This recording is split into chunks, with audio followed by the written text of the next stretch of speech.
A community is fighting against a church with ties to white supremacy that's setting up shop in Minnesota. Murdock has a population of less than 300 people, but thousands around the country are sharing outrage after the city council earlier this month granted a permit allowing the group to gather at an abandoned church.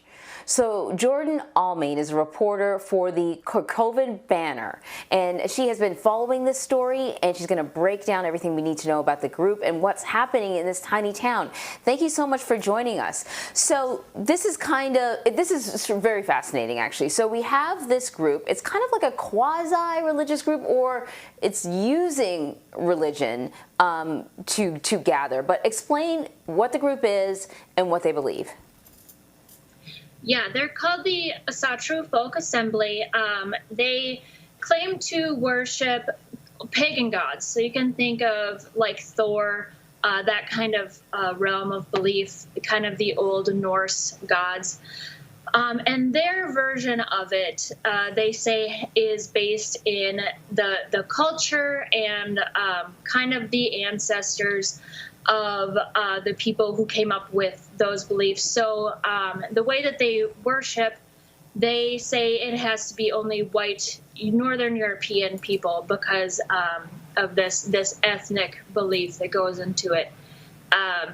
They also reinforce that going on, continuing through their faith and their members. They have statements that encourage anything to keep the white family going, promoting the white family, and honoring white families and white babies.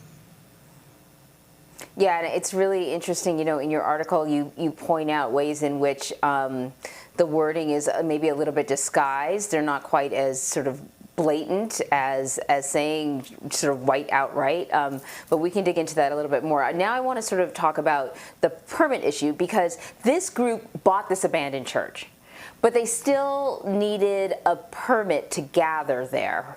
So they needed permission from the city. So this is what, or the town, this is what the mayor, Craig Kavanaugh, said when he released a statement about the vote when city council voted.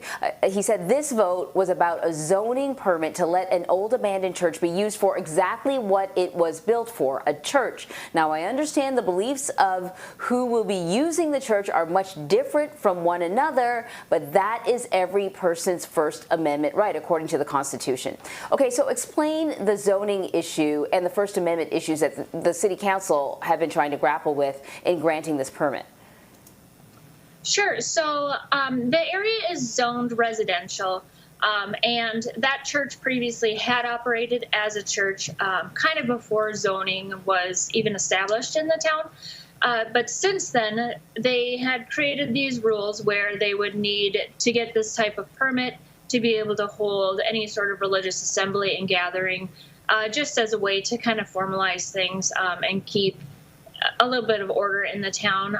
And when this particular congregation closed its doors, the church reverted to being purely residential. There was an owner in between the Lutheran church that previously operated there and the AFA, and it was used as more of a residence. So that was its current usage when it was purchased, and apparently that wasn't expressed clearly either by the sellers, or it wasn't asked about by the buyers, because the AFA claimed they didn't know that there was this issue when they bought the church. But also with this permitting, you have to be able to prove that there is some sort of potential hazard, either to the safety, the moral well-being, or the monetary value of surrounding properties within the town if this permit were to be granted. So this city council really had to be able to justify not granting the permit, and they didn't feel that they had enough of a basis that this group would cause active harm to deny that. So, you know, at the center here is, of course, the freedom of expression, right, which is constitutionally protected. And you write about how this mixing of white supremacy, racism, and religion, it's not new. We've sort of seen this before. You talk to a few people who kind of like explain how this has been done before in this country, but also how it makes for quite a conundrum for politicians trying to create bylaws, or for the community who might be opposed to a group like this setting up shop there. Exactly, yeah. And we can actually see ties of this particular group going back to organizations that eventually led to the Nazi Party in Germany. So that's kind of where a lot of fear can start to build within my community when they see this group coming in and seeing those ties. But there are also other groups that we've seen where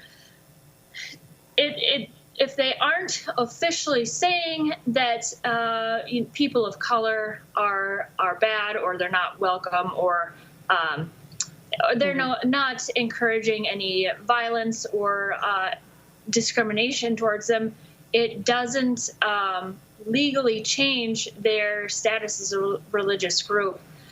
So there's a lot of conflict there, and it makes people uncomfortable, but legally it doesn't change their status. So it really has made the tension of that First Amendment right with people's concern about their own community really strained. And that's been the big part of the fight that we have been seeing in Murdock. So then I guess what happens next? City Council is saying, what do you want us to do? Our hands are tied. We have to allow them to gather. And members of the community are upset. What are community groups doing? And when will this group be able to gather if they haven't already? Well, they have already gathered. They actually gathered before they got the permit. And I think that there was at least some level of confusion there about not knowing exactly what they needed to do before that was allowed. So I believe they are doing some small gatherings now, especially now that they have the permit.